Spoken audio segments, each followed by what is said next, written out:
So even though this light is small, super bright, what really separates it from the competitors is this.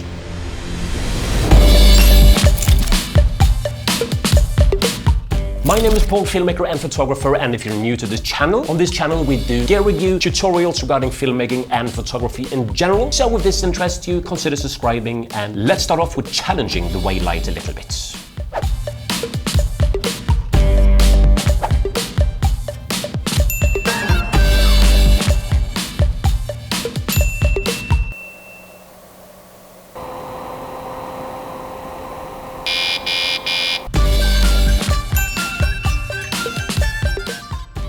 I set it to 100%, bringing this one so I can make a coffee in the meantime, and timing it. Compared to the Godox SL-60w and the Sokani X60 and many other lights, it is bicolor, not only daytime balance. It goes from 2800 Kelvin all the way up to 8500, so it goes from very warm to very cool, which is pretty cool. The brightness is 15,400 lux 1 meter away.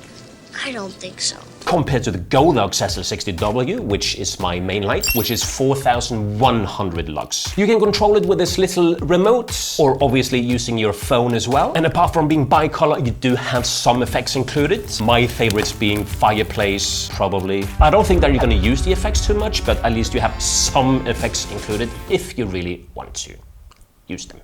Whatever. I think it's only like 6 months ago since I reviewed the Godox SL-60w, and that light for the price was fantastic. And the CRI on that one is very good as well, similar to the Weeylite Ninja 200. However, the Ninja is brighter and smaller and cheaper, but that depends on the package that you are buying.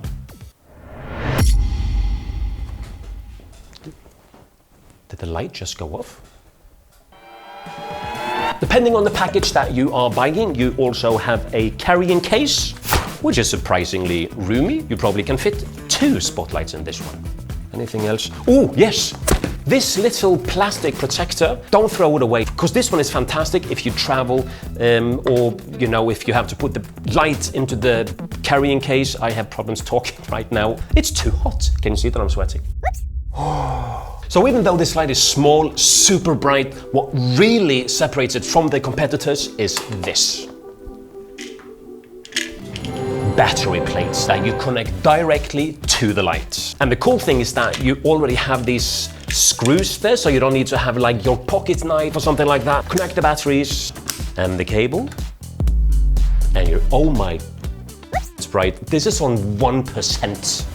I have to switch it off, it's so bright. So what I like about it is that you connect the battery plate directly to the light. You don't have to connect it to the light stand, for example. I know that the Sokani X60, you can connect a battery plate, clamp it onto the C-stand, but it just gets a little bit big and cumbersome. And you can also buy a handle apart. I don't have that, where you basically can then hold it while you're filming, maybe you're following something. If you want to buy the battery adapter apart, I think it's about $20, $30. While the battery plate on the Sokani, I'm pointing there because it's my rim light. That battery plate is $50 and it's bigger, and you have to clamp it to the C-stand, as I've already said. And another added bonus I would say is that you can actually charge the batteries while they're connected using the USB Type-C port there, which is fantastic. And you also have a USB-C input on the Weeylite, so you can update the firmware easily, just connecting it to the computer. However, at the moment of filming this video, there is no update available. At least I couldn't find it. I spent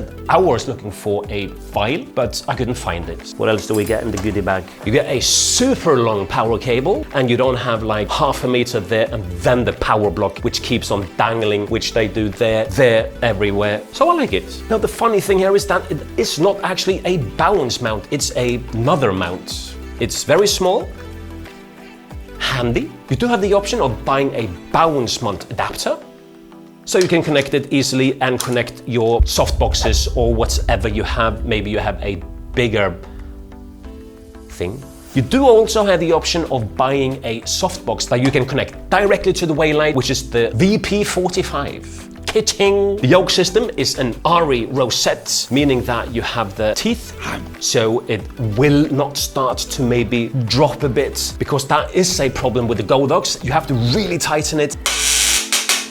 and you just turn and turn and turn, and it's barely holding up. I also got a rubber ring included here, which is actually quite cool because I can move it around a little bit if I only have connected this one. And if I connect a bigger softbox like the huge new work that I have, I can remove the rubber ring and use the rosette. Never gonna drop.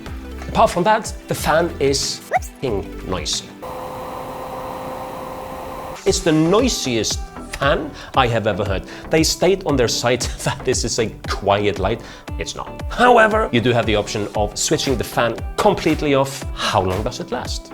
20 minutes and it's still going. I'm gonna stop it, man, because it's 20 minutes and that's good enough for me. Challenged passed. I think that this little light is gonna blow your mind. It's very messy and I wish I had this light years ago. Why didn't you exist? Oh my God. Can you see how much I'm sweating? Sticky. Oh, a bit on my back. Is it wet?